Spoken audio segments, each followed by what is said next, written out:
Welcome to Between the Lines. I'm your host, Jeanette Huffman. Today, I want to talk about who we send to war. There's something we tell ourselves about war. We say it's necessary. We say it's noble. We say it protects freedom, preserves peace, fends something greater than ourselves. But if you look closely, across generations, across conflicts, you start to notice a quieter truth, a pattern, a question that refuses to go away. Who actually goes to war and who never does? Today, I want to talk about two wars separated by decades, but connected by something deeper than geography: the Vietnam War and the current war involving Iran.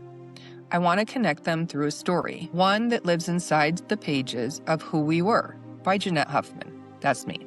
Because sometimes fiction doesn't just tell a story. Sometimes it tells the truth more clearly than history books ever could. In Who We Were, war isn't just something happening overseas. It's something that creeps into kitchens, into fields, into small towns where life feels safe and steady. There's even a chapter titled, "There's Always a War." And that line alone feels like a quiet warning, because there is always a war. Different country, different enemy, different justification, same pattern.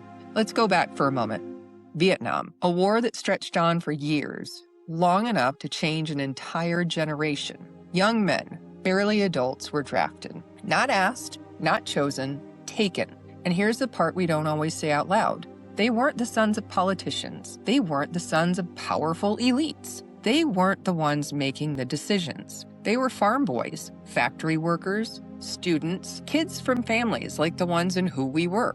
Families built on hard work, love, and survival. Families who had everything to lose. In my novel, we see that kind of life so clearly. We see families rooted in land, in tradition, in each other. We see innocence. We see what's at stake when war arrives. Because war doesn't just take soldiers. It takes futures. It takes love stories before they even begin.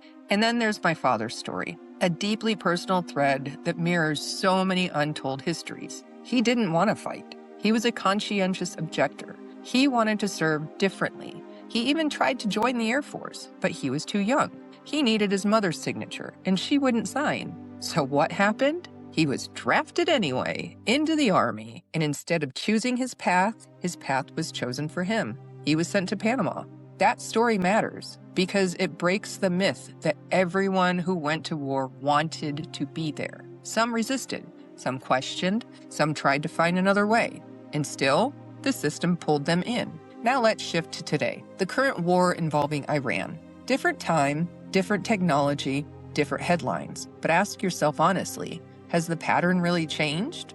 Who is being sent? Is it the wealthy elite? Is it the political class? Or is it still largely the same group? Young people, working class families, people that don't have the power to opt out. We'd like to believe we're evolved, that we learned from Vietnam, that we wouldn't repeat the same mistakes. But when you look at who carries the burden, emotionally, physically, economically, it's hard not to feel like history is echoing itself. And then there's another uncomfortable truth. Wars don't always end because of morality, or because leaders suddenly realize the human cost. Sometimes they end when it becomes too expensive.